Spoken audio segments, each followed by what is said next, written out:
I'm very glad. First of all, when I understood, the ASEM conference and particularly for women on cyber security, right? And on one hand, I really appreciate, you participating in this conference and having chosen cyber security probably as your career, as your wish list or, thought in mind. Uh, this field, cyber security is, what do you say, like ma'am said, jack of all trades. It requires you to have comprehensive understanding of all the technologies, tools, processes, um, right from your software development, okay, software development through project management, deployment, operations, what people now used to call as DevOps, right? So DevOps could be here. It may come up with a different name tomorrow. And network management, network administration, cloud computing, AI, machine learning, and what more, privacy, trust, ethics, everything, right? Because the goal of cybersecurity is to protect the systems, right? Ultimately, what the systems encounter, right? So if you say cybersecurity, it's not just one thing. It's a set of technologies, processes, as I said, and practices to protect. At the end of the day, it has to have protect something, right? So it has to protect the networks. Networks meaning you are in the internet world, right? Everything is now, pervasive, so pervasive, right? Right from your refrigerator and anything, mobile, everything. So you have interconnected systems where one system talks to the other system, right? So through the internet, right? If that is to happen, you have to safeguard the systems, right? It can be your, Alexa, right? It could be a baby monitor. So today, Internet of Things is there. It's there in real life, right? Whether it's a windmill generator or your baby monitor, your healthcare, heart monitoring devices, everything. So the goal is to protect these systems and the software programs, applications that you develop, and end of the day, what this system stored? It's the data. It's about the data that is stored in these devices. Your refrigerator stores, right? Constant your air conditioner maintains the temperature. Your healthcare systems monitor your heartbeat, blood pressure, all those stuff. So it's the sensitive data that these devices store, right? It could be a personal data. If you have your email systems, if you have your corporate systems, banking, Amazon, whoever it is, e-commerce, fintech, manufacturing. So end of the day, all these systems have invaluable data. So the goal is to protect that sensitive data from whom? From any attack, right? You could see a lot of phishing emails in your out 80% of emails that you might receive will be phishing emails, spams, junks, right? So and the second thing is damage. What is the damage that these hackers or malware could cause to your systems? Can you recover from those damages? And finally, unauthorized access. Right? You work in a corporate world. For example, you step into a career, right? You work for an organization. You might start as a developer, programmer, whatever it is, or a database developer. What if somebody has unauthorized access to these systems, right? So how do you manage your access controls to these systems? So cybersecurity is now you might probably understand. It's not one. It's not about one development, one technology of network operations, managing systems. No, you need to have a comprehensive understanding of every bits and pieces covering all these areas, right?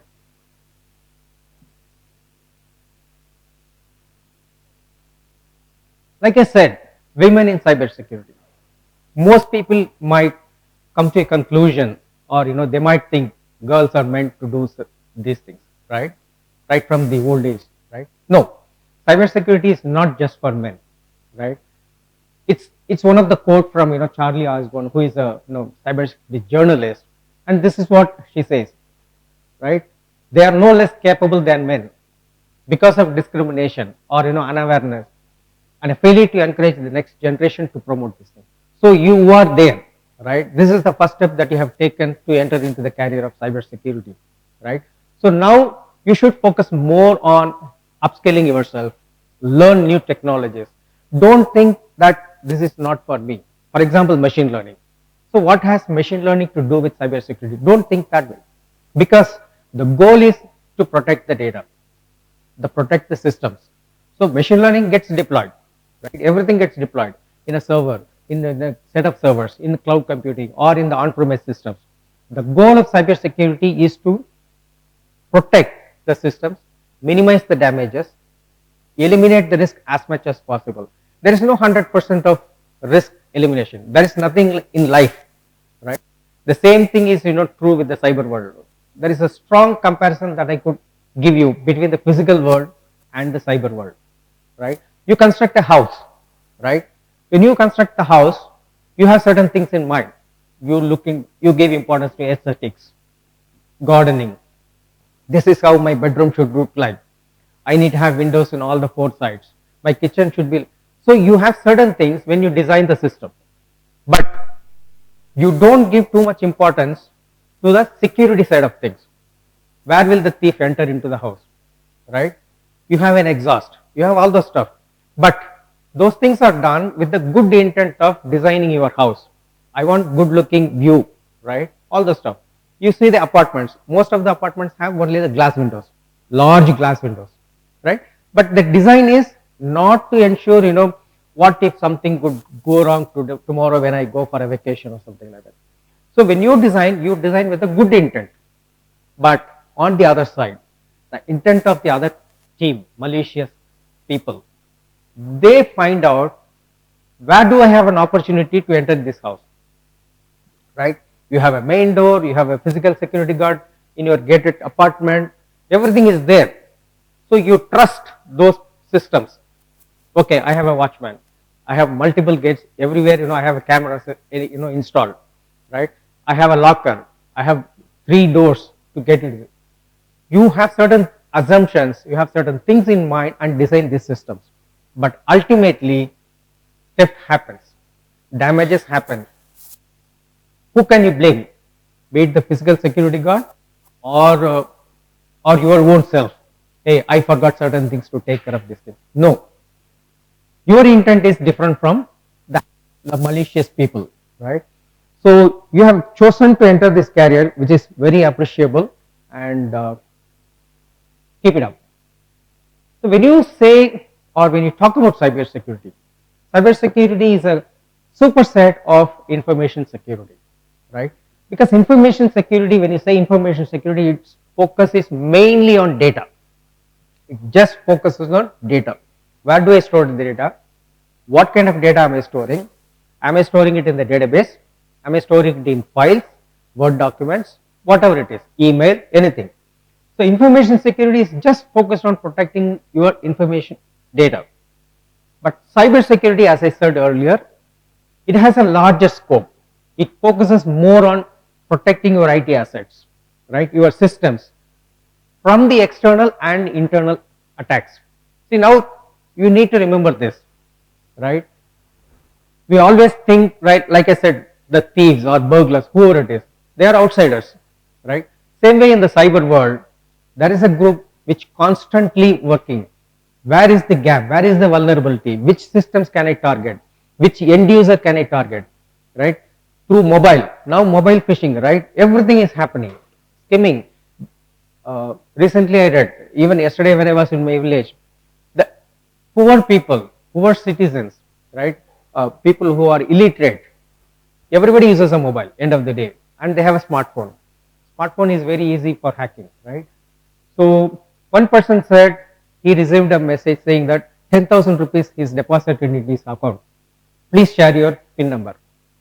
He cannot understand, so immediately he rushed to the bank. Such is the vulnerability existing in the systems today. We talk of so many technology enhancements, all the stuff, but end of the day there will always be a gap. So the goal of cyber security is not just to protect the systems from your external people. There are internal threats. In fact, is the number one threat in the corporate world. Why it happens? He could be a grudged employee. He may not have gotten the rise as he expected, right? So many things. Or he may be waiting for the next opportunity to exit, but before he exits, he may cause damages to the systems. Password sharing. right? Somebody calls, a CEO immediately wants his system to be, there seems to be some problem. Can you share the password to reset? Anything can happen. So the insider's threat is the number one threat in the corporate world. Again, cybersecurity, as I said, you have subdomains like network security, application security. If you are using cloud technology, then how do you protect your cloud? You are in the multi-cloud world, right? Now systems have moved away from a single server to the leveraging AWS or Azure or Google Cloud, everything. So when I started my career, we used to have a server. At that time, what we used to call a server. The capacity of the server to store the data was only 2 GB. Just 2 GB, it used to be systems like this. Today your smartphone has 512 GB or even 1 terabyte has come. So when as technology evolves, so are the risks associated with that technology. So this cyber security domain gives you an added advantage than any other field. For example, if you are a software developer, constantly you will have to develop, right? So when I started, we used to have Foxpro, DBase, then Oracle, all that stuff. So as you start developing today, you have Java, JavaScript is there. So that some of the technologies, they have been taken over by some new technologies, right? React.js. So JavaScript, end of the day, you develop a web application, you need something like a JavaScript. But other than that, what are the scope, right? Front-end designer, So the developer scope is limited to, probably moving away from one technology or one software to the next software. But cybersecurity as a field, it requires more skills across domains. So it means that on day one itself, you can call yourself, I am a cybersecurity specialist or something like that, right? So you start wherever you start your career, developer. If your vision or your focus is to become we may not want to call the word expert. Okay. So no one can claim, he is an expert in the field unless, they had 40 plus years of experience, because they would have seen all those stuff, right? But the vision needs to be there. Hey, what am I going to do? How am I going to help my clients? How am I going to help my organization? How am I going to help my end users, right? So the means that you will constantly upgrade your skills, right? It requires database skills. So if you have not done database development, you will not understand what is SQL injection, right? If you have not developed some application, what are the application vulnerabilities? SQL injection you may not understand. If you have not stepped up into the network management, what firewalls, manage routers, all the stuff, you will not understand where the vulnerability exists in the network side of things, right? So this is the brief about the difference between the information security and cyber security. Like I said, why we need cyber security? What is the importance of that? As everything is working in this world through the internet, you have to have an understanding of where are the risks, where are the vulnerabilities. So major thing is because of lack of knowledge about, right? What happens? These are some of the things. Identity theft.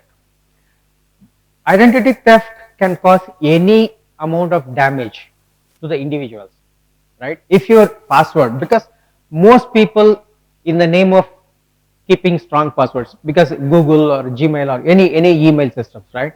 They want you to ensure that you have a complicated password, use uppercase, extra, additional special characters.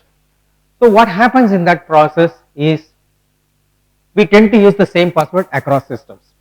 Okay, you will have the same password you have bank accounts. So probably you will think keeping that one password across systems, for your banking purposes, for your application logging, everything, right? So if that one password gets compromised, you are losing everything, right? Your entire, the hacker will try to see what is the pattern in this password. Then he will try to change. That's why you may, probably, I don't know, you might receive special emails from Gmail saying that one of your password gets compromised. You want to change the password now. Monetary theft. Again, if you lose your password, people get access to your bank, they will immediately get all those, these things. Legal ramifications. When you work for an organization, right, what are the legal implications? If you lose data, for example, Europe has this GDPR compliance, right? So Europe is very strict in how the organizations manage the end users data. So the European citizen, he might live in any part of the world, but if your organization gets access to their data, you are managing their data. How do you manage the data? If there is a leak, that's where even large organizations like Meta or Google, they are paying billions of dollars in fine because the European courts take them for a ride.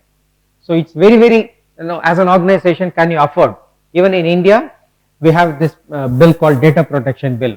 It recently got approved by the government. How do you protect the end user's data? So if you cause any damage to the end user, if the data gets leaked, then a portion of your revenue is the fine. So as an organization, as a corporate world, how do we manage this? How do we minimize the risks? Very important. And certain policies if you don't follow, then that also get into a compliance portion of things.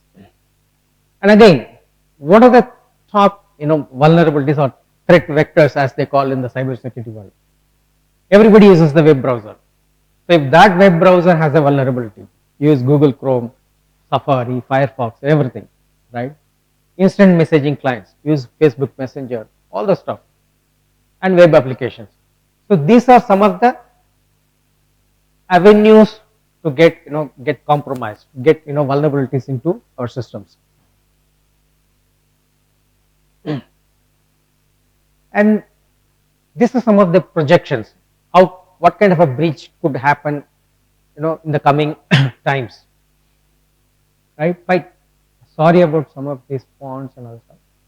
So it is expected by 2025, $10.5 trillion amount of threat could happen to this world. Again, skimming, it is the newest way of attacks that could be causing more damages to the networks and financial institutions, again resulting in loss of millions of dollars. One of the major wireless carrier, like you have AT&T, Airtel, Vodafone. So it is expected that one or few of these carriers will get hacked, right? And a cloud vendor, be it AWS or Azure or Google, they may also get, because they are storing more data, trillions of worth of sensitive data, because corporates store their data in the cloud, right?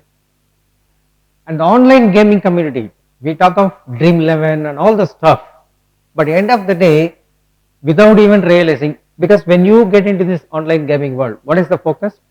To make money, right? For the business, what is the intent? To make money. In that process, what happens? You share a lot of information, right? So it is the easiest way for the hackers to gain access to individuals' data as well as the business data, right? So as you develop more systems, as more technologies evolve, so are the risks associated with any of these systems, right? See, this is what I talked about earlier. So cyber security is not one entry and one exit, right? So it requires, this is again a comprehensive one. I don't know if I have them.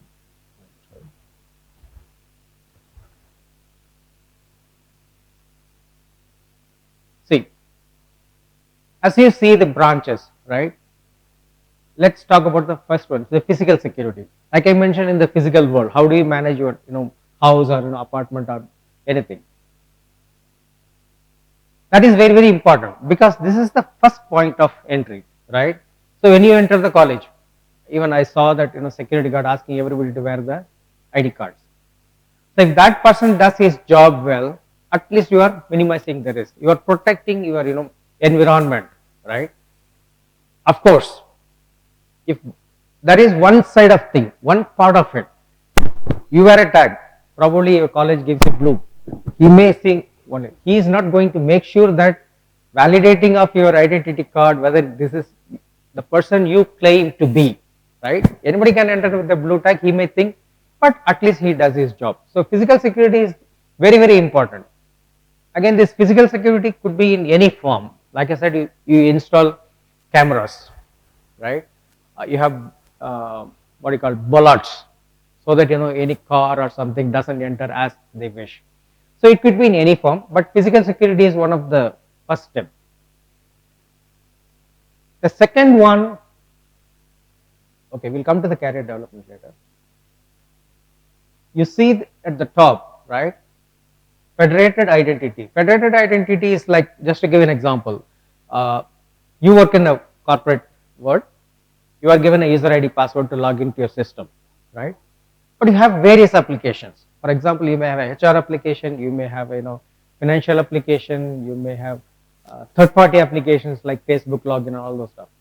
So for the corporate cities, you cannot have multiple user IDs and passwords, right?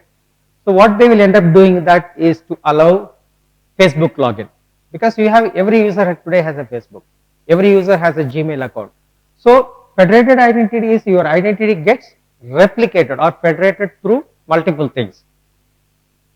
The second one is like data protection. The goal is to protect the data. We understand. We will understand. Then how do you design your network? Okay, what kind of firewall systems you use? How do you restrict your entry into the systems? Before you connect to the server, there will be certain policies, there will be some access controls, all those stuff. Secure application development, right? Security engineering, systems integration, cryptography. Cryptography itself is a wide area. If you want to pursue PhD in cryptography, like there's nothing like that, right? Then how do you design your security systems itself? Access control, identity management, privileged access. Privileged access is more like an access control, but for example, systems administrator, you have hundreds of servers, right? How do you manage these hundreds of, who can get access to, for example, registering users, who creates those users? It's more like an administrator, right? If you come to here, this portion, this is more interesting, threat intelligence. How do you find out what are the threats, where are the threats, what are the new threats that are coming up?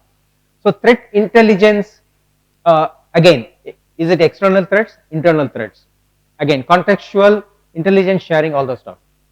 And here, like I said, the governance side of things, because you have various laws. For example, if you are managing healthcare systems, in US there is a compliance requirement called HIPAA, Healthcare Information Protection and all those stuff. So if any hospital is found to have violated that rule in managing the sensitive data, the fines are going to be hefty. Like a GDPR, in Europe it is a GDPR. If you are a financial organization, there is a compliance requirement called SOX, Sarbanes-Oxley. So in India, data protection, right? So it is very, very important for the corporate world to take care of all those governance, laws and all those stuff, right? If you see that, risk assessment, okay, this is the first step in any corporate, okay. How do you identify what are the systems that I have? Do I have a health, a payroll system? Do I have a financial system? Do I have an inventory control system? You have various departments, various applications, right? So what are the risks in each of these? So the risk assessment is the first step, right? Because like I said, there is no 100% resiliency when it comes to the systems. Nobody can say my systems are completely foolproof, completely safe. No one can hack into my system. Like in the physical world, it's impossible. So the goal of risk assessment is to identify what are my assets, where are my assets, are they in the cloud or in the on-premise system, what kind of risks or damages could be caused to these systems, what kind of mitigation plans can I incorporate, how do I minimize the risk, and this is a continuous assessment to be done. It cannot say I do it at the beginning of this year, then I will do it next year. No, it's a continuous process. So the goal of, again, so the risk assessment itself involves vulnerability scans. Like I said, every system has to, like you have an antivirus, right? You run an antivirus, endpoint security, you have your laptops, right? Probably your college might have installed antivirus by default, so that any new virus, because the systems will automatically find out, and then because once you are into the network, if there is a virus in your laptop, it could spread to the entire network.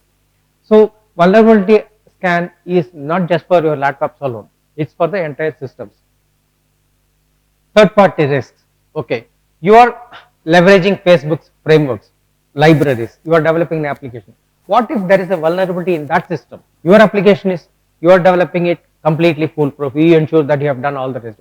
But when you integrate into a third party, the risks could be coming from that side of things. Penetration test, like I said, probably as you understand more of networks and firewalls, open ports. For example, if you want to connect to your database system, right, Oracle, then port, there is something called a port. It's like a window, right? So you have n number of windows in your house. Same way in any server, there is a 65, 530 ports, right? Every port is meant for doing something, right? You want to connect to an Oracle database system, then it has to have the port 1521 to be open. What if you open unnecessary ports, right? You open something, but then again that becomes a vulnerability. So this penetration testing is more to find out, hey, whether anybody can enter into my system, right? Because it's not intentionally that you open a port as well. For example, just to give a temporary access, right? The security guard, just to say that, okay, if I'm into the system, I want to meet Balaji sir or sir. Probably he might open. It could be an unnecessary thing, right? So these are some of the, like I said, finally, this side, right? So cybersecurity requires you to have understanding of these things also. Disaster recovery. Okay, some damage has happened. How do I recover my systems? Okay, you might have heard of ransomware, right? It is becoming more of everyday incident now. It's very easy for them to use a cryptographic key to encrypt your systems. You cannot recover that data unless you have a backup in place, right? So when you design, when you develop your systems, you need to see, that's where I said risk assessment. Okay, assuming my database server gets ransomware attack, everything, all the data got encrypted. How do I recover? Up to what point in time can I recover? Okay, the incident has happened now. Can I go back to the last minute and then recover from my backups? Do I have a real-time replication of data to some other place, right? So these are some of the thought processes. So as you understand that's where I said it covers right from your development to networks to disaster recovery, business continuity planning, right? Damage has happened in one region. Can the businesses in other regions continue to function, or are they relying on this damaged system to function? So it calls for everything. How do we prevent, detect, protect, SIEM, security incident and event management, breach node. So this is the whole set of things that you need to have an understanding of. It doesn't require you to have a 100% skill sets in each of these, but you need to have an understanding of how these systems are interrelated, how they work together, so that whether you are a developer, you may need to work with your security team. Hey, this is my application, this is my latest code, I have uploaded. You do a vulnerability scan, right? You find out early. That is called shift left. It's called shift left design, meaning that as you develop, you test it. So now the focus is more on the developer to ensure that whatever he or she develops is secure. Because earlier it used to be you will develop and somebody else, the network team or the testing team or somebody else will go through the vulnerability assessment and all that stuff. No, that is where the technologies got shifted and what you call DevOps. It is no more like a development team and an operations team. It is like a 8 tilted. So as you develop, you test, and the testing will be continued as the testers test your functionality testing, security testing. They will also do a rigorous testing. And when you talk about testing again, it's called dynamic application security testing and static application security testing. So you have a lot of tools, which is called static application security testing. Is more like you have your code, you run, you manually check, okay, one for functionality, one for security. Dynamic application security is the application is already in production, and you try to inject some vulnerabilities. Hey, my application withstands this. You give some false data, you do some SQL injection. That is the dynamic application security. So, like I said, you understand every portion of it to get a comprehensive understanding about all these things. So any specific questions on this slide? Maybe just or you note down and probably we'll take it offline or something like that. Okay. What is a secured system? Okay, this is one of the fundamentals, and I will just give you something about when we talk about career development or certifications in mind, right? With cloud emerging so fast, right?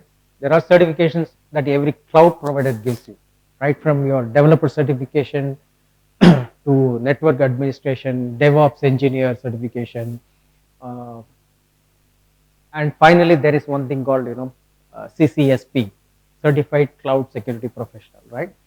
So every cloud provider has tens of certifications, and it spreads, like I said, developer through network administrator to system security engineer, everything, a DevOps engineer, architect, certified cloud architect, right?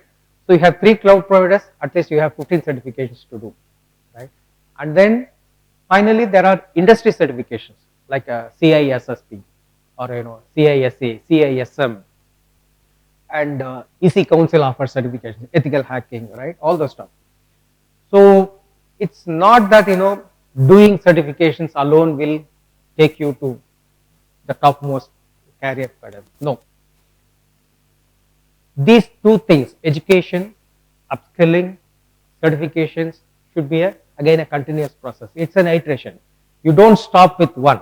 Okay, you acquire knowledge, you work on the systems to gain real world experience, because real world experience has more value than certifications. So don't think that you need to spend thousands of rupees to obtain a certification and finally you feel that I am not getting the job. No, getting a job should be your primary goal. So we want to do something active. When you work on the job, you should never think hey, I am there, I am getting my salary kind of stuff, unless you have a passion for anything. Your passion could be anything, right? It could be gardening also, but gardening, will it help you to get some monetary things? Because right, that's where the job. But when you are on the job, do it with passion. What is it that you have understood today? Have I learned something new? And the second part of it is to gain skills across. Like I said, you need, for example, machine learning engineering. Don't get carried away by what happens in the industry, what happens in the academia world. Don't lose sight of what you want to be. You have to build up your career day by day, right? So even if you get a developer job, okay, be it Amazon, Google, wherever it is, but if your vision is to become a cybersecurity expert, build up your skills. Do some courses in Coursera, EDX, wherever it is available. Because when you do that, without you even knowing about it, you will be enriching your skills. That is how you build your career over 30, 40 years or 15, 20 years. Finally, you will be there. You will become a, not even a certified expert, you will become an expert in that field. Okay. So when you talk about secure system, there are 3 primary things as a security professional. Okay, you need to understand. The first, it is called a CIA triad. The first one is the confidentiality. Okay, what needs to be kept confidential? The sensitive data, the end users data. For example, your in US and all, even the zip code, some countries your PIN code, right? It is a sensitive data. For example, it need not be necessary for me to share my name, date of birth, for example, they call social security number or Aadhaar number, whatever it is, right? I don't need to reveal complete information to get to know about myself.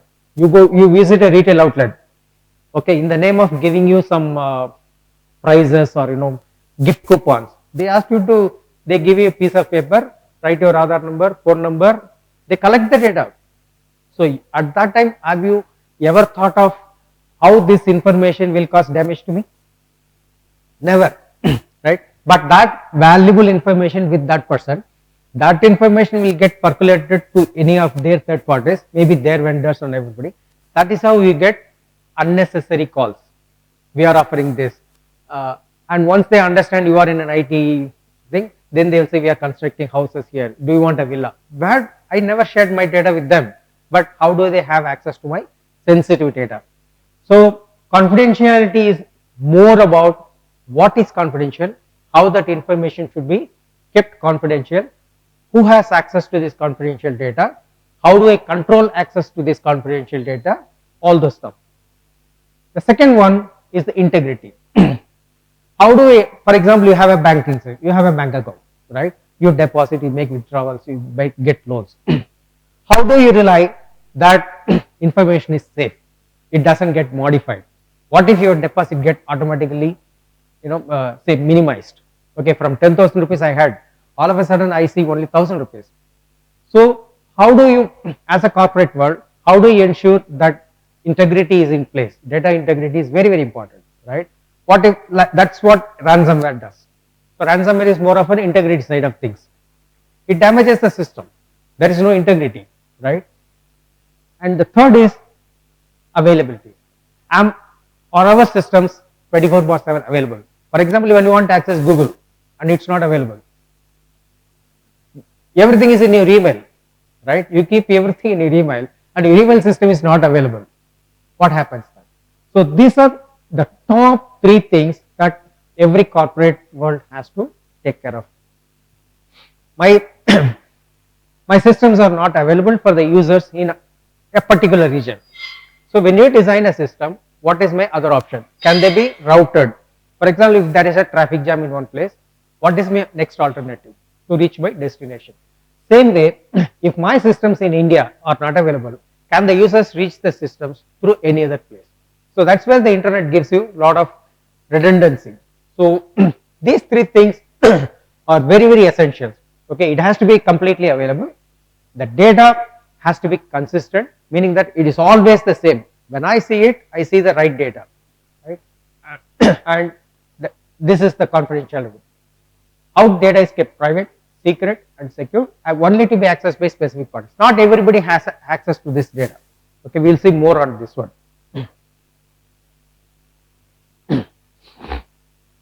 And these 2 keywords, this is there and this has to be there with every security person. What are the threats? So what is the threat? What are the threats? So as you see the definition, right?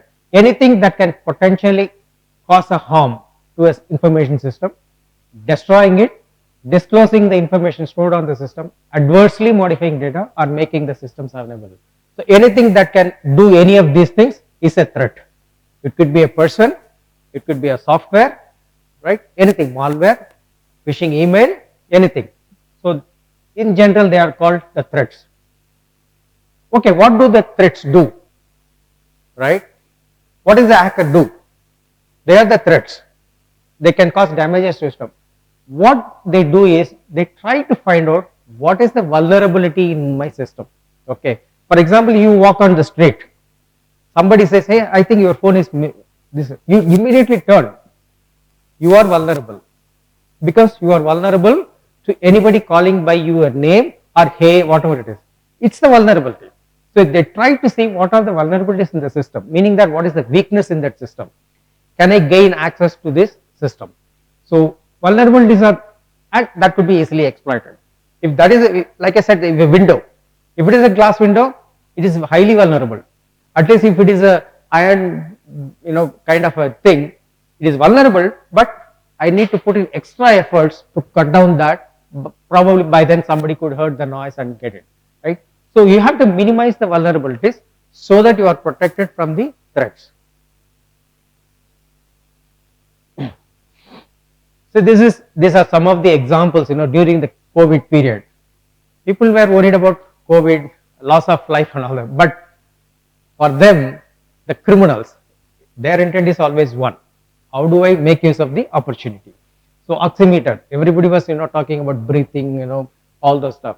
So this is one of those thing, fake oximeter to steal the data. The second one, genuine kind of it's a fake email from a World Health Organization, and it appears to be like a genuine email, right?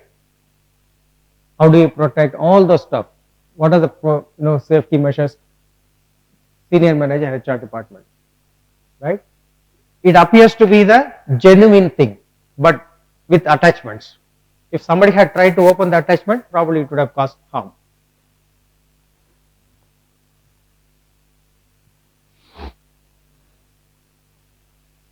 We talked of threats, right? Anything that can cause damage to our system. So what are the common threats?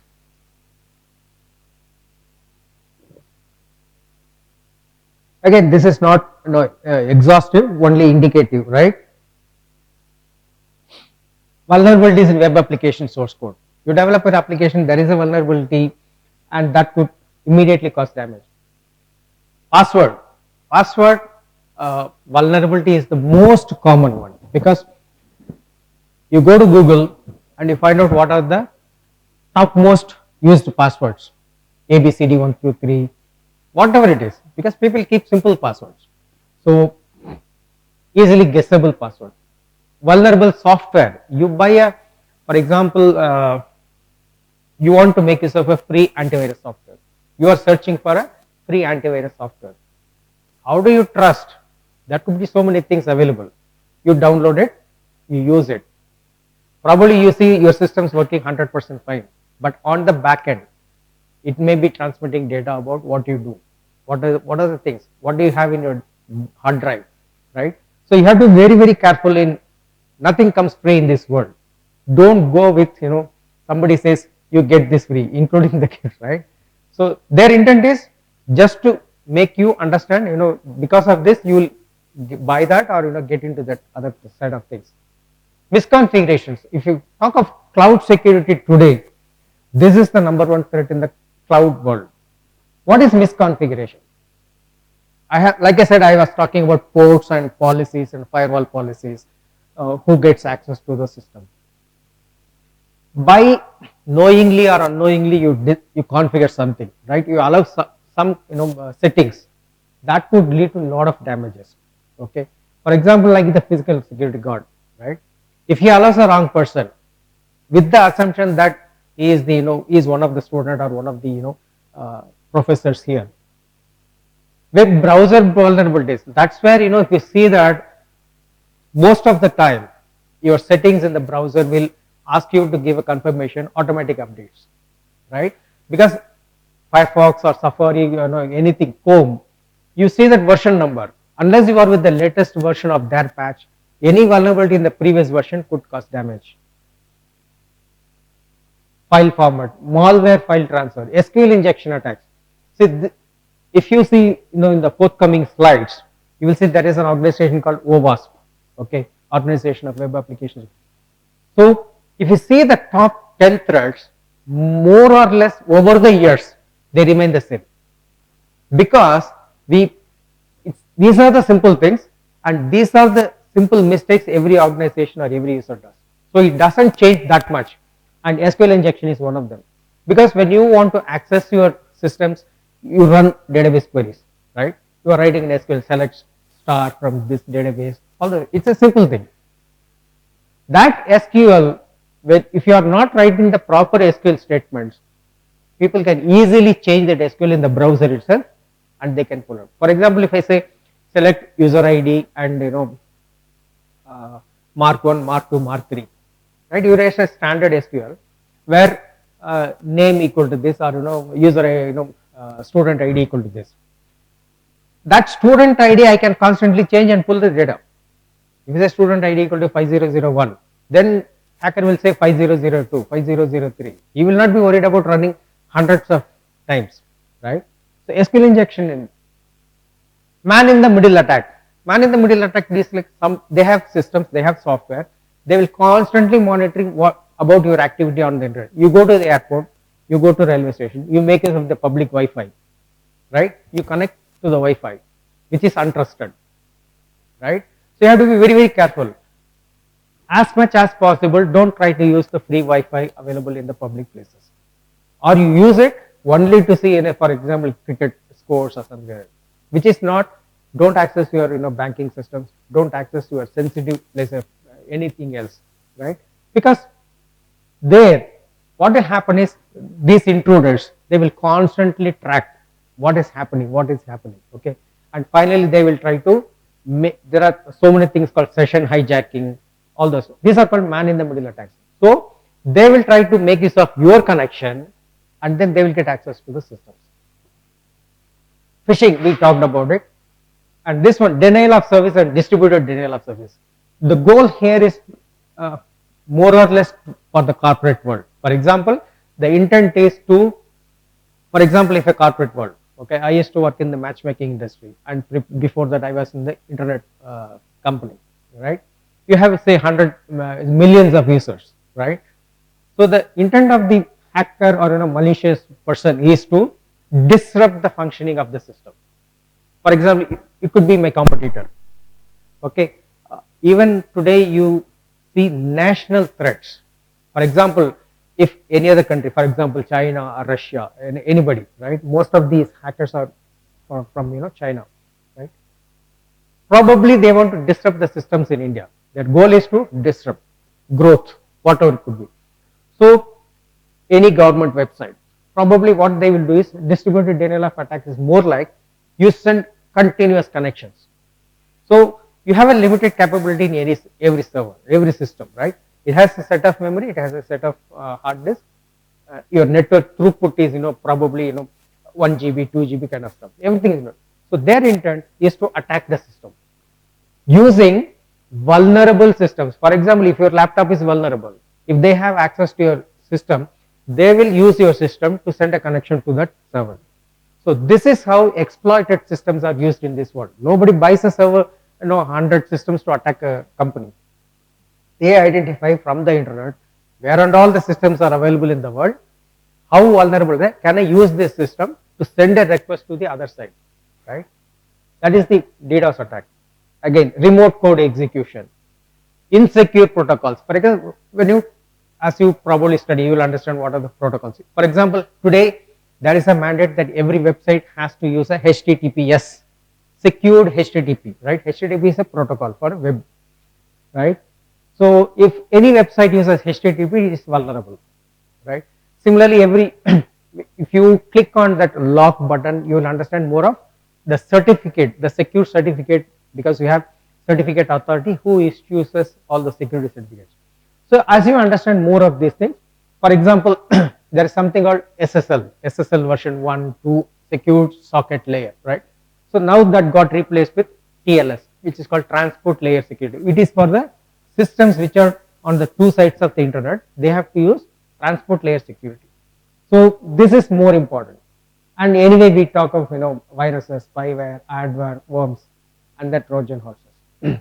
And the last three are data exfiltration. How I copy my corporate data into my USB drive, right? These are for the corporate world. So USBs will get blocked.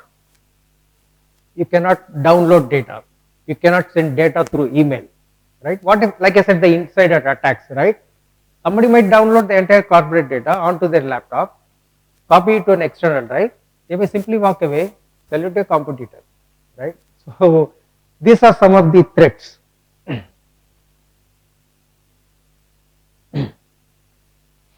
We talked of all these things in the previous slide as well.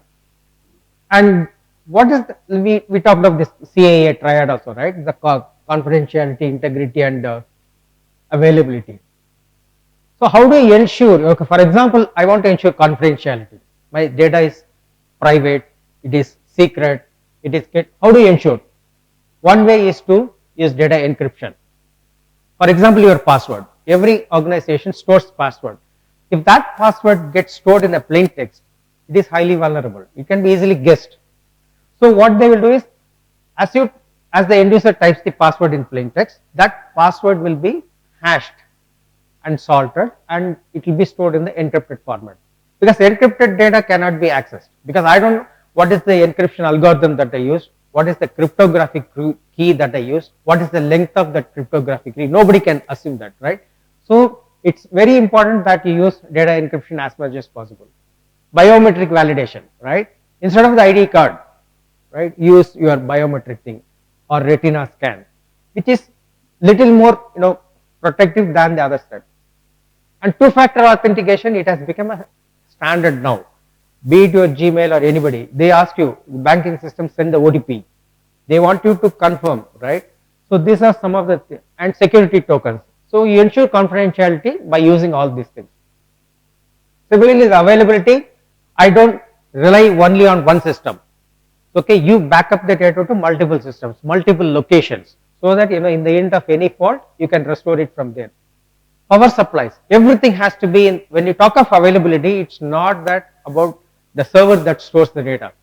For example, if you go to data center room, even in your college, right? What if the power supply goes off? Your systems will crash immediately. So what is my alternative power supply, right? Within the server, do I have a redundant power unit, PDU as they call it, right? Do I have a redundant power supply? So everything has to be redundant. Firewalls. So how do firewalls ensure availability, right? When you talk of firewalls, and what does firewalls has to have availability?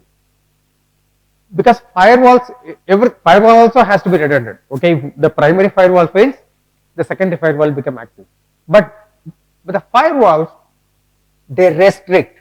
Okay, by restricting the unauthorized access, unauthorized entry into my system, I ensure my systems are available. That's why they mentioned the firewalls. And data redundancy. Like I said, you copy the data into tapes, you copy the data into disk, you store the data into cloud, multiple cloud. So all these things ensure availability. And integrity measures. How do I ensure my data is integrity? You do a constant checksum. For example, you have a Word document, you see it is a 100 KB in size. You send it to another person. What if that person says, I don't find, whatever you send is, I'm not finding it correct. How do you ensure that it is the same file that you send and it is visible on the side? It is like a checksum. Okay, you ensure the size of the file and all those things are the same. Uninterrupted power supply. File permissions. Okay, file permissions is that, for example, you develop a document, you are writing an article, you are publishing a paper, right? And you store it in the department's server. What if everybody has access to that? Because you have worked so hard for a conference, it is there, right? You share it with your department head or a professor or something like that. You trust, okay? They ask you to upload it into the server. But how do you ensure that it is not accessible by everyone? If it is a public access, everybody will have access. So file permissions is one of the way. I restrict, I am the owner of the file, I give access only to these two people. So file permissions is one of the very, very critical thing, and data backups.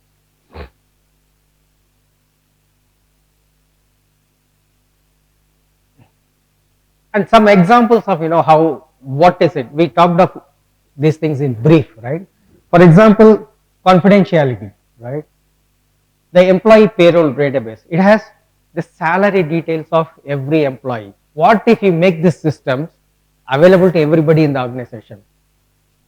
Your friend, probably you are, both of you are from the same college, you understand what is your salary, you understand what is your friend's salary.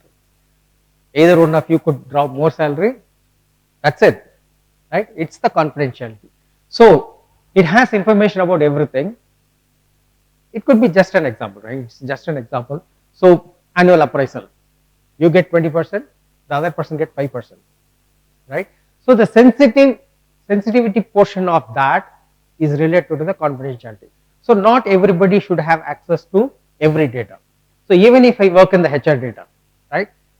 Can every person in the HR department have access to all the data available? No. If I am the manager, if I am the chief HR officer, I will have complete access to it. Even within the HR department, again the same thing will come. Manager will know all the details of their subordinates, but the subordinates should not have access to the manager. So it is how you keep all these things, with constraints and everything. Again, the second one is more like from the e-commerce firm. You buy items in the e-commerce site, Amazon or Flipkart or something like that, right? You store your credit card data, you store your personal data, address, who you are, what is your age, because they give you recommendations based on your buying patterns, based on your age and everything. They will come to know what items could you have an interest into next time. So if that data is not safeguarded, again, right, your credit card might get stolen, that information about it.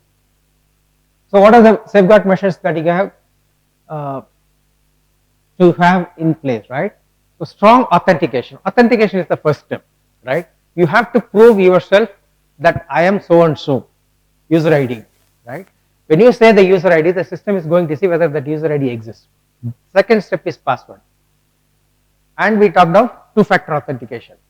Just to ensure they understand that you are the same person, they send you a OTP to your email or mobile to ensure that authentication.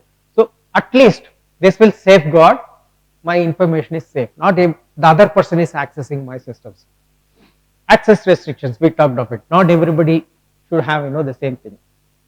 Steganography. Steganography is more like you hide the data. For example, you have a sensitive data. You don't want to send it through email. For example, your friend asks for a password, right? You are on leave. Your friend asks, "Hey, what is the password to these systems?" Okay, you want to send it. You don't want to share it over phone. So steganography is more like hiding the. For example, you embed that information into an object. For example, you have a photo, right? Within that you store that password in some place. You don't know. When you see it, you will see only the image. So steganography is more like it's one of the ways to protect data. Again, we talked of encryption, remote wipe. For example, you have an iPhone, you have everything in that iPhone wallet. You are using everything. Your credit card data, personal data, email, everything is there. You lose your phone. What if somebody gets access to that phone? That's it. They can reset the password. They can unlock everything too. So, so remote wipe. That's where in iPhone kind of stuff you have the option of find phone and all those stuff. So immediately you can wipe off the data. At least you are protecting or minimizing damages that can be caused to you or to your system. What if a corporate laptop? A CEO travels, he loses his laptop. In the security side, as he puts his laptop, he loses his laptop. What do? You have to have the remote wipe capability. And finally, this awareness is very, very important. So if somebody is in the corporate world, constant training, constant way. For example, they may even want to send some phishing emails to employees to ensure how many of them are literally accessing that phishing email. Because what is the awareness that they have, right? So training and awareness is very, very important to make sure confidentiality is taken care of.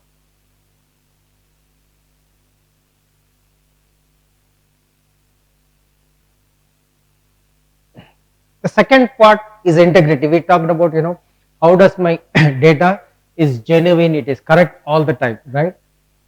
Banking, again, you are a user, there is a banking system, there has to be a trust. You have to trust the bank so that nobody works in the bank because they do some manipulations of your data or something like that, right? So guaranteeing the second one is the credentials. What if they have access to your user ID and password? They can do, right? So integrity is very, very important and it has to be protected. And you see this when you talk of data and integrity. The data could be in use. You are connected to the online system, you are doing some funds transfer, meaning the data is in use. And transit. Transit is like somebody is taking a backup. So the data is in transit. Or even in this app, it could be static. The data is there in the storage system. Wherever it is, it needs the integrity should be same. Whether it is in use, whether it is in the memory, as I update my balance or I am depositing, right? It is in use, transit or whatever it is, it has to be completely remaining the same. How can you ensure that the integrity? We talked of encryption. Encryption is the best method to ensure data is not manipulated or something like that. You encrypt the data, nobody can have, even if they have access to the system, they don't, unless they have the cryptographic key. And digital signatures. See, digital signatures to ensure that the data is same as it gets transmitted to the other side of person, right? And you can cross check whether it whether it has the digital signature of the sender, and there is whole set of things. How does digital signatures work? And hashing is like there is a one-way hash, there is a two-way. there are open source tools we can go. You type some letters, you use a hash method that will get, for example, if you type my name is Muguntan and you hash it, you will have a checksum, right? And the hashed thing is one way. You cannot get the original text. So when I type something and hash it, that's how the digital signatures will also work. You send it to the other person. The receiver, what does it do? They can only validate the hashing of that. Okay, this is the text that I said. If they hash it, they also need to get the same hashed value. If there is a change, then they can see the integrity is lost. And digital certificates. Beyond these things, intrusion detection systems. So when we talk about network security, there are systems called intrusion detection systems. Okay, I am the user, so the systems can validate who is the user, who is trying to log into the system, who is trying to log into the corporate net. That's the first point of entry, network, right?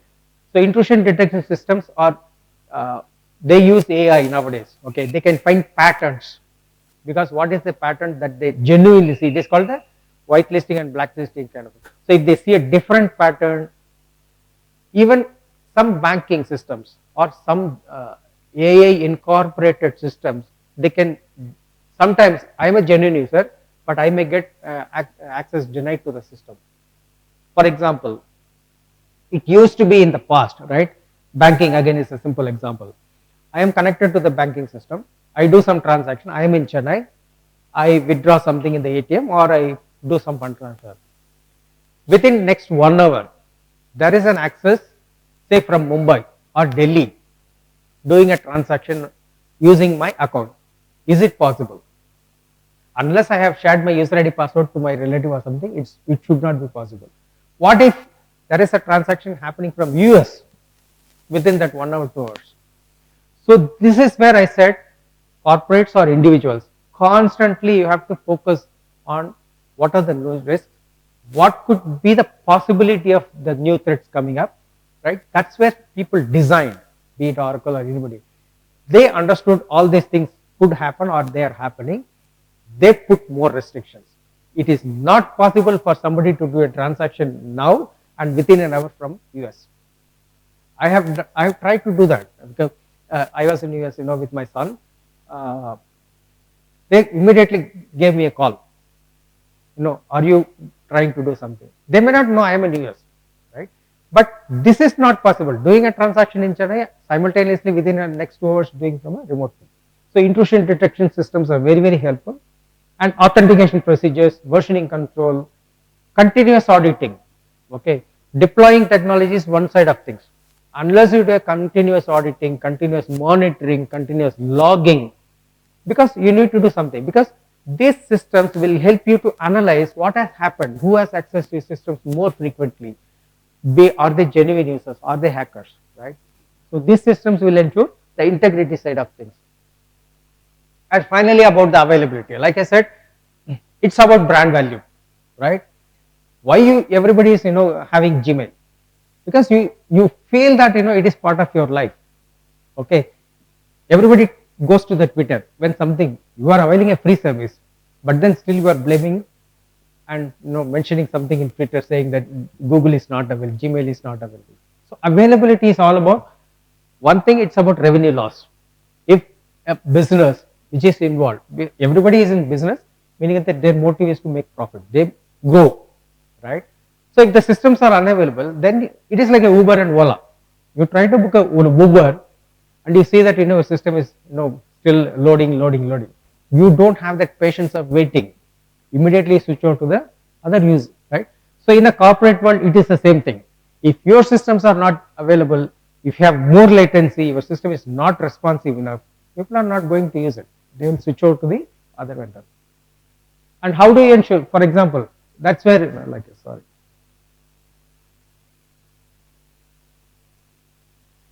So any small disruption, anything more than 1 minute, 2 minutes, or a website loading in less than 100 seconds, people will like it, right? Milliseconds. If something is taking 2 minutes to load that website, you don't have that patience, right? Like I said, hackers regularly, their intent is to disrupt the website because they want to cause damage. They want to, if some, like I said, a competitor or anybody, they want to cause damage to my system. In that process, my reputation gets lost. I am no more in the business. So a DDoS attack occurs when hackers flood the site with unnecessary requests. Like I said, they will continuously send requests. Their intent is to cause damage. And how do you ensure that these things are taken care? Redundancy. Like I said, if one server has a problem, the other server should immediately take over, so that users don't see any gap in the availability server. Data getting redundant storage. System performance and network traffic should be continuously monitored. So availability is not about data available in the server, it's about network, whether my network is redundant. Like I said, whether my systems can be accessed to a different route. So CIA is the fundamental thing, even if you do, like I said, the certification or CISSP or anything. The questions could be just to share that. Okay, I finished my CISSP. I was longing for it. I have 37 years of experience in IT. Okay, I grew up as a developer in the government side, but I could have returned the CISSP long time back. But as an individual, as a human being, I was still having my own doubts whether I will clear it. Okay, it costs about some $750 or so much. So every penny is, hard-earned money. It's not that I don't believe in my skills or something, but it's an exam again. It's a 4 hours exam, objective type. You cannot go back to the previous questions. So you understand everything. It's all about English. I took it, recently when I was with my son in San Francisco. So the questions could be only in 2-liners, 2-liners to maximum 3-liners. Every word is important. They will put the whole, essence of it in that 1 or 2 lines, and you have to complete 250 questions in that model. So it's not about certification. If you have understood the concepts, if you have real world skills, it could be easy, it could go, because you can go with a 50-50. You have 4 choices. 50-50 is very easy. Out of the 2 options, which is the best? So the questions could go like this: which is the most important? What is the best way of getting availability? And the 2 options will look like similar. So it's all about, not just about knowledge, it's about experience, it's about understanding the context. So that's where I said, context is very important when you talk of cybersecurity. Are you in the corporate world? Are you in the government? Are you in the financial world? Are you in the healthcare world? Context is also important. It's not that everybody has money to invest in redundancy. Hey, my systems are down for 1 hour, my business I am okay, because I can manage the loss. Okay, but if I am a healthcare organization and my healthcare systems are unavailable, I have legal obligations, right? So you have to understand the context, and I mentioned about the certification, meaning that the context is very important. Whether you are writing an exam or in the understanding of your corporate environment is very, very important.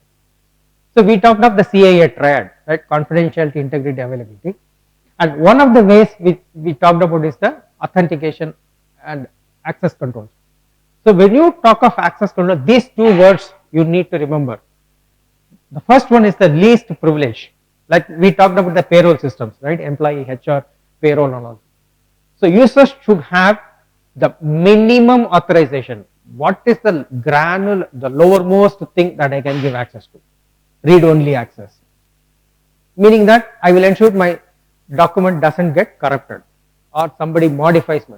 So access control, the first principle is the least privilege principle. Even within that, the need to know.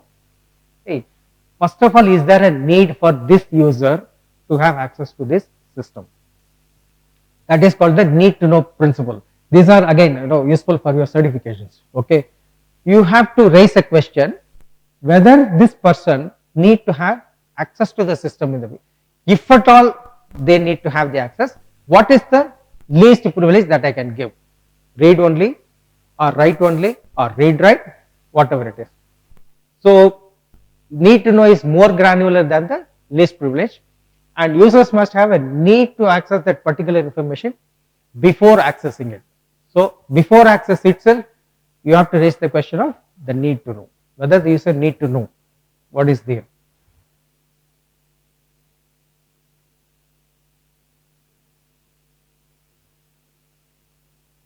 So within the access control types, there are so many categories. Okay, the first one is called the discretionary access control. Like you are developing a document, like your conference paper. It is at your discretion. You can define who has access to that document. It is the owner of the document that defines who has access to this, and they can grant privileges like I said, read and write permissions. If you develop, you give access to your friend or to your professor alone, not to everybody. That is at the discretion of the owner. So mandatory access control, it's more valid in, for example, you are in a military. Okay, so in military, you might have heard of top secret, secret, confidential, or unclassified, meaning that certain documents. Okay, we have heard of wars. Okay, the other country is trying to attack us. So that would be so many documents getting transferred between the departments, or the current general and the prime minister. So in military, you might have probably heard of this, or if you are in the government, you might have seen confidential. There will be a file which will say confidential or secret, or if you are in the corporate world, you might see private, confidential, all those stuff. So mandatory access control is a method. Okay, like I said, this is how. Okay, there are two things. One is about the document, that is about the object. I have a file, that file is classified as a top secret. The other one is the user. The users should have the clearance, like if I am the topmost person, if I am the prime minister, then I will have access to the top secret documents. Okay, so the user should have a clearance for accessing the document. The object also will be classified as a top secret, confidential, or something like that. That is the mandatory access control.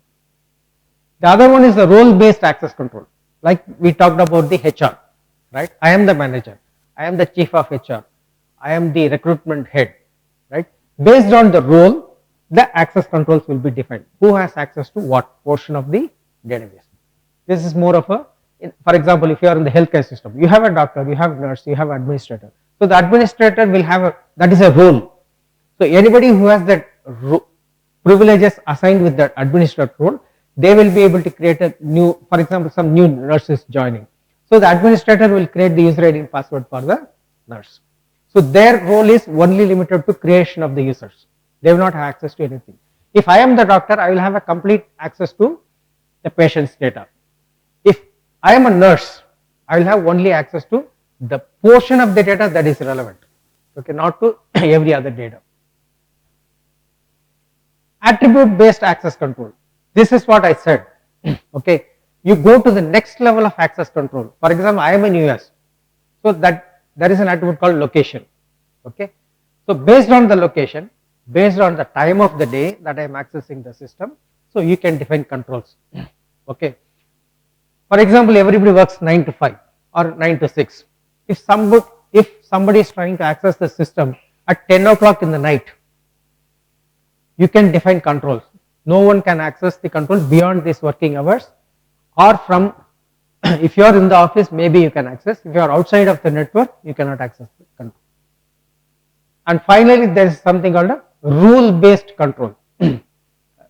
Again, rule based control will involve both attribute based and the role based, right? So there are certain rules. For example, firewalls work based on the rules. Okay, you get a user ID, you get the password, you get the location, right? You have VPNs. You might have heard of virtual private networks. If you want to access your corporate network from your home, right? Then those things are coming based on the rule based. Okay, then it will identify which location you are trying to coming in from or connect to the system beyond user ID and password. So only when all the conditions are met, it will allow you.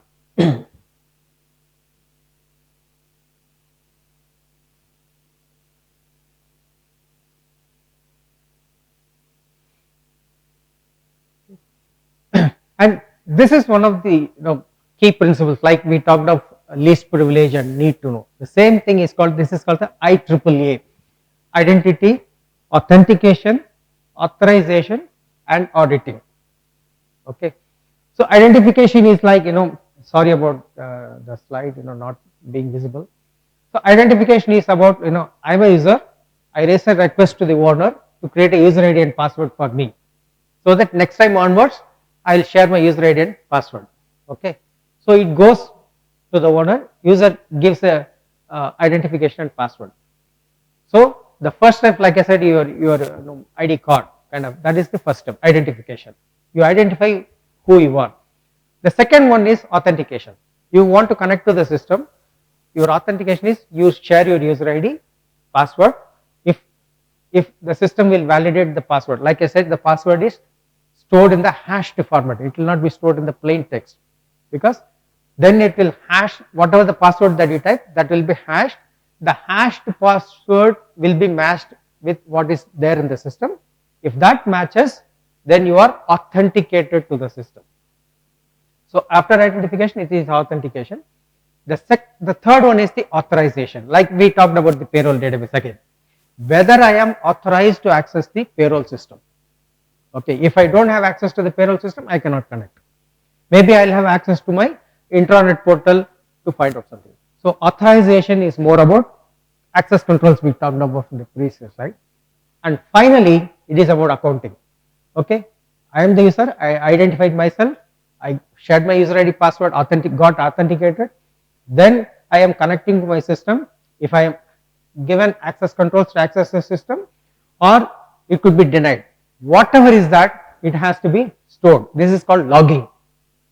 Whether it is successful, my access is restricted or denied or unallowed, that has to get logged, and this log has to be constantly analyzed, because that is where you will get to know who and all try to access the system, whether that authentication and authorization was successful or denied, then why people are trying to, whether they are genuine users or outsiders. The systems will give insights into all the stuff.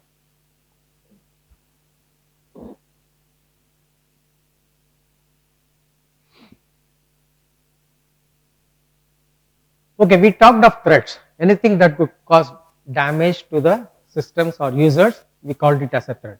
How does the threat process actually work? Okay. So there is a threat agent. Threat agent is like, it could be a malware, it could be a hacker, anything. So the threat agent gives rise to the threats, right? And what does this threat do? We talked of vulnerabilities, gaps in the system, right? My system is vulnerable. I have not used antivirus. I have not used any other, tools and technologies that will protect. So the threat's intent is to exploit the vulnerability in the system, and this will lead to the risk for the entity.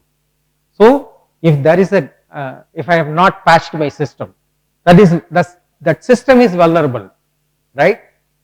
What is that vulnerability? Not applying the patch, right? So that vulnerability led to my server getting hacked. This is the security risk.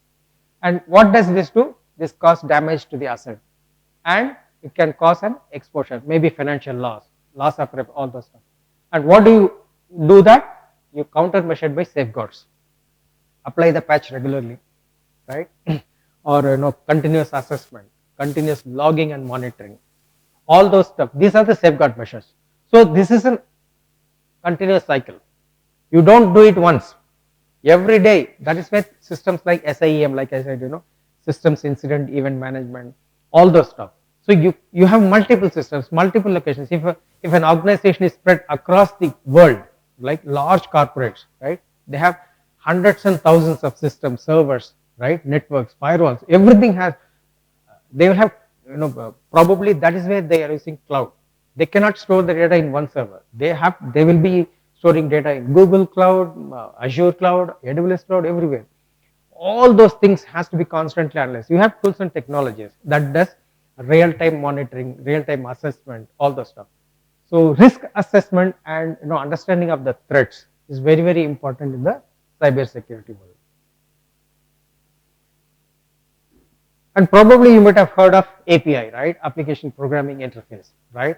Because you don't want to develop everything on your own. Okay, so now everything works in the API world.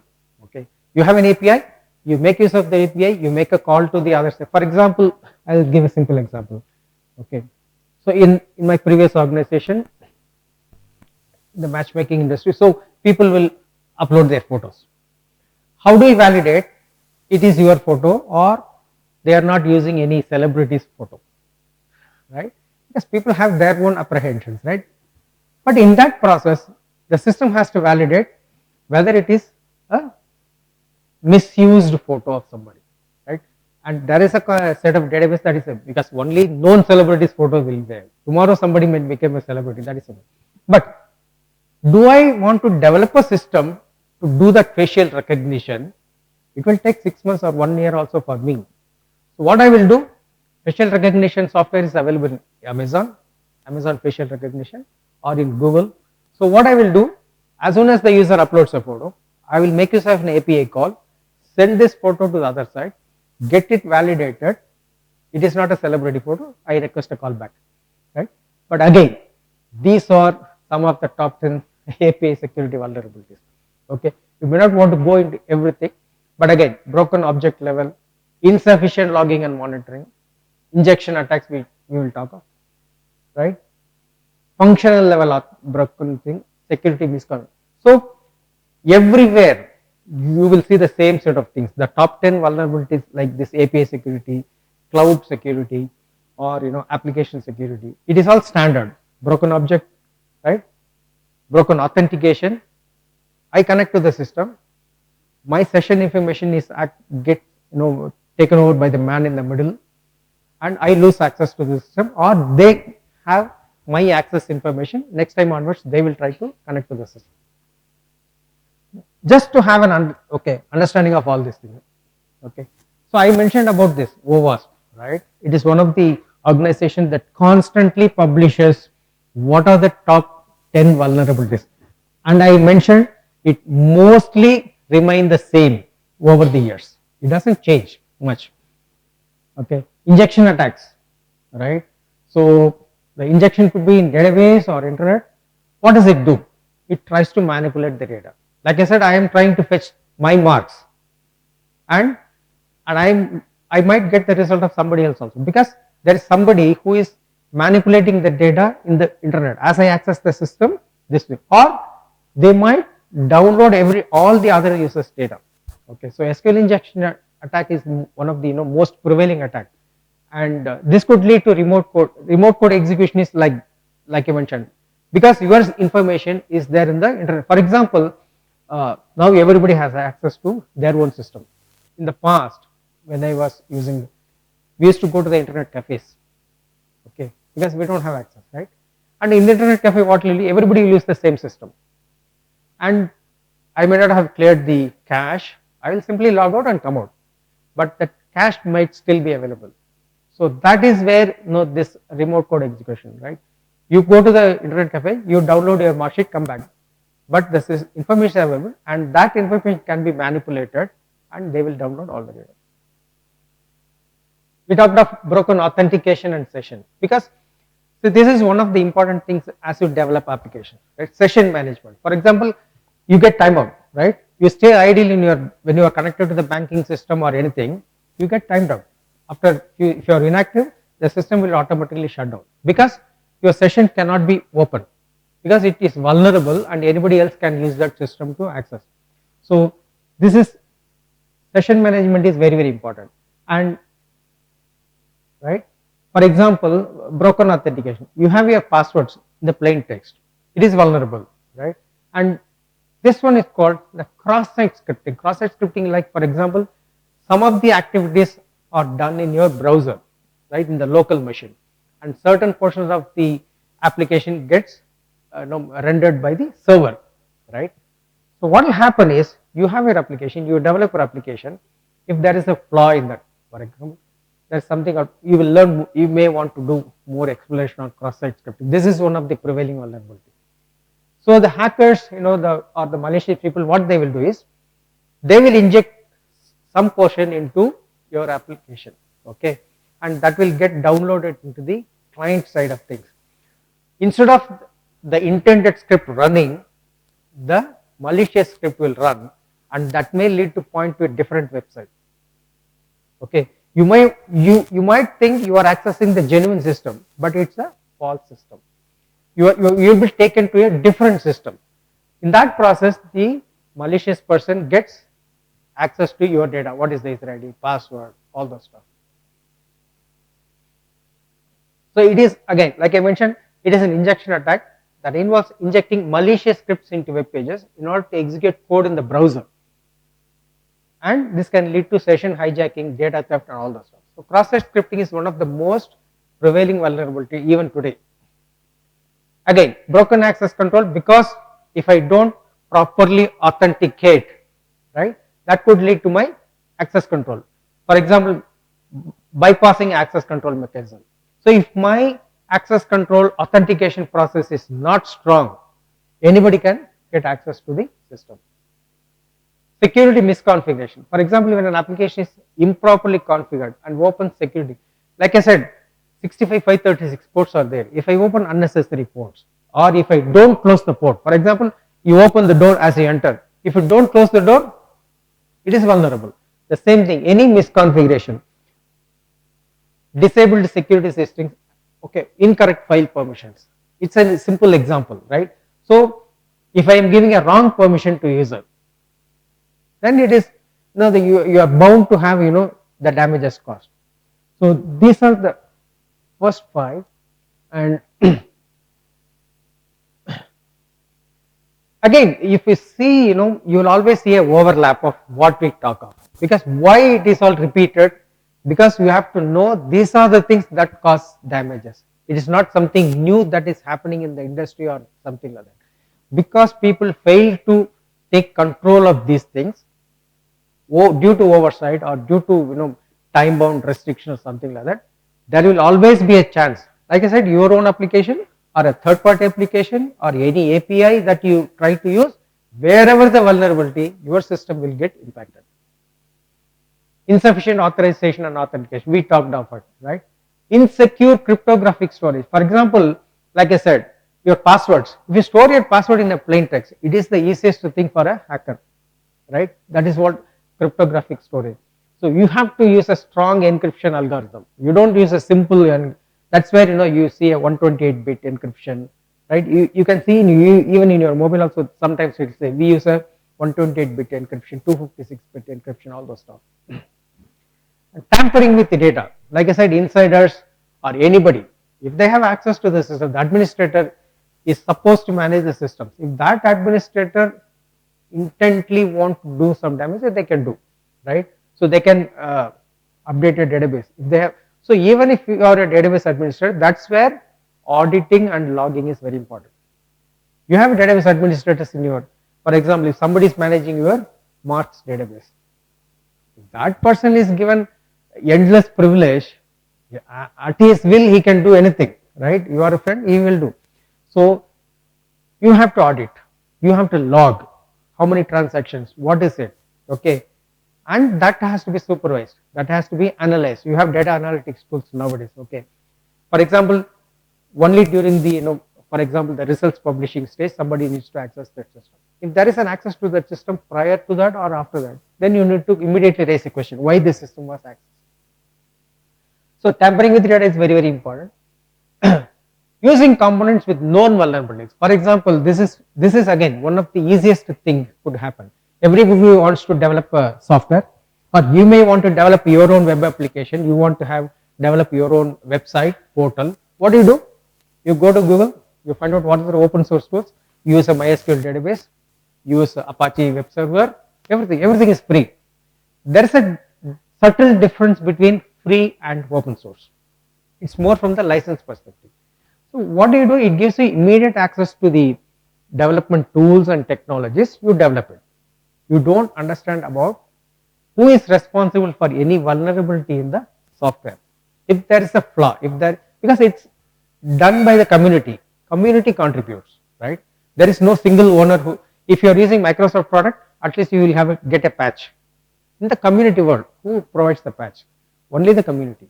So you have to understand what are the vulnerabilities in the known things. what is the vulnerability in this particular version of MySQL, in this particular version of Nginx. So you need to clearly understand that.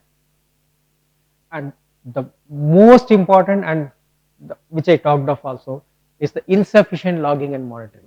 Unless you log every transaction, every access, every activity, you cannot monitor. So what doesn't get monitored, you cannot take corrective actions.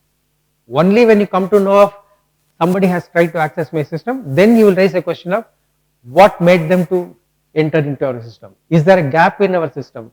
Is our authentication mechanism poor? So logging and monitoring is very, very important. That's where you see most of the organizations today, they fall into two categories. One, people who know their systems got hacked and they've taken corrective actions.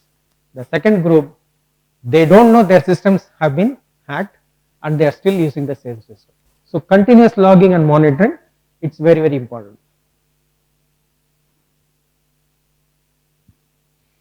So how do we mitigate against these top 10 vulnerabilities? Okay. This is the recent one of late, people have been talking even during COVID time. Zero trust security. Zero trust security is like, I don't believe in anything. I don't trust with your initial level of authentication alone. Every point of entry, I will raise a question whether you are a genuine user. First level, network access control, and that's called NAC, right? At the network stage itself, that is my first point of entry into my corporate network, firewall, right? That will detect. Second thing, authentication to the user ID password to the system, server. Third thing, I want to access an application, whether I am authorized. So you continuously question your credibility. That's called the Zero Trust Security Act. The second one is the web application firewall. The web application firewall technology has evolved so much. Today it can, probably help you a lot. That will constantly monitor, like we mentioned about cross-site scripting. So web application firewall will try to find out if DDoS attack is happening. Okay, if there is a different pattern, whether access pattern is different now. For example, any corporate website, for example, there could be a pattern. That website could be more active in the evening time or in the morning time. So if it sees a different pattern, then it will automatically alert. So web application firewall has, for example, more of continuously monitor the traffic, and it will block also. You can put a control saying that if I am getting more than 100 requests per second, because my website used to get only 50 to 70 requests per second, it is getting more than 200 requests at a second, it will block. So how it works is different, and password policy and multi-factor authentication. So these are simple steps, but that will ensure your systems are safe and secure. Data encryption we talked about, access control we talked about, input validation. This is one of the fundamental things that every developer should ensure. For example, password. As I type the password, there has to be a policy, right? Password should be more than 8 characters. Has it got special characters in that? Whether I am using a repeated password, the same last 3 passwords. Every organization puts this control. You might have seen it in the banking also, right? So input validation is that am I entering anything special? SQL injection attack, that probably I don't have an example. SQL injection attack, you can see when I say select star, where all those conditions, and if people put some special characters into that, that will cause a damage. In a web application, we talked about cross-site scripting.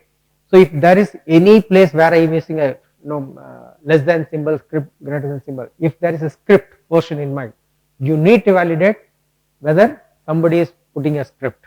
If that is there, then what is the control that I have to find out that and mitigate it.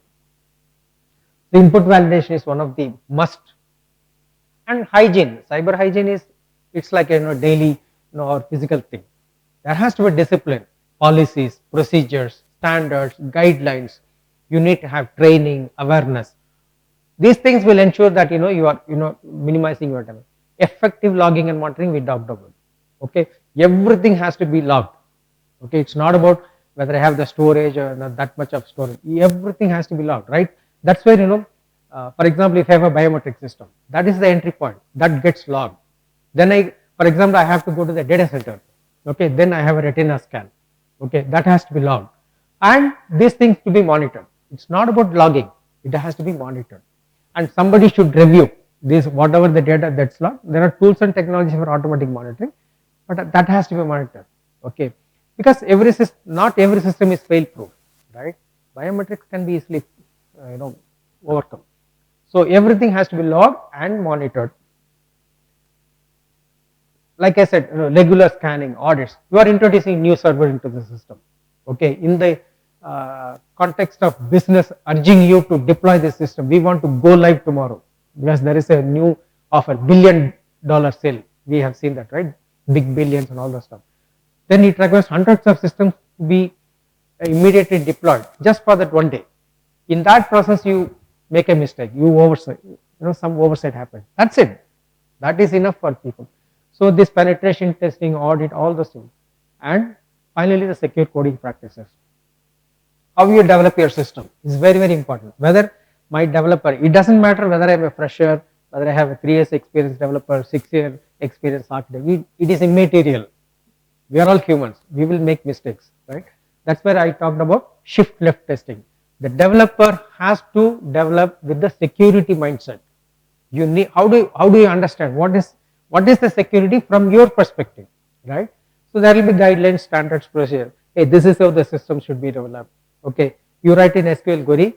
How do you find out? This is SQL injection proof, right? This is cross-site scripting proof. Okay, you do it. You develop the application. You test it. It's more like a self-certification. You certify. This is what I have developed. That is where you eliminate the portion of the operations team taking ownership for the code you developed, right? Because otherwise it will become a blame game. Hey, I have developed my system. It is only in the deployment process something got changed. No, that this will ensure that almost the top 10 vulnerabilities can be overcome. And still organizations make mistakes. Organizations do face problems. If I'm fine. No, if you feel that I'm rushing through things or you have some things, I'm always available. I'll share my email ID. Any personal thing you want to understand or how do you want to study some of these things, and maybe I'll put it now. Ma'am mentioned about the cybersecurity newsletter. I was unable to publish this month's newsletter in LinkedIn. So you go to my LinkedIn page. I started after my CISSP certification. I wanted to see how I can help out people to understand this domain. I'm just publishing. It's not a comprehensive. Maybe over the time, you will find it quite useful. I have written 3-4 months. I have written. This month I haven't. I'll take time to publish it before this month. So this is an interesting field, interesting domain. It will make you curious to know things, where things could go wrong. See, there are different things. Don't think of ethical hacking, white hat, gray hat, black hat, all those. Don't confuse it with the cybersecurity things. Okay, that is to identify the gaps. This is a complex. This is a superset view. You see it from 30,000 feet. Okay, the goal of a cybersecurity professional is not to find where the things go wrong. It is to find out where and all the vulnerabilities exist. What should you do? How do you protect? How do you minimize the risk? That's it. What do you deploy? How do you deploy? That is the operations portion of it. But for you to have an understanding of, you need to have an understanding of all those things: development, deployment, management, security, networks, operations, AI, ML, everything. Okay. So this is because this will make you more interested, because you understand most of the things that cover the right from the internet, how internet works, through applications, through systems, through third-party systems, integration of the system. That's called the systems integration, right? So it's a quite interesting thing. So we'll have a break now.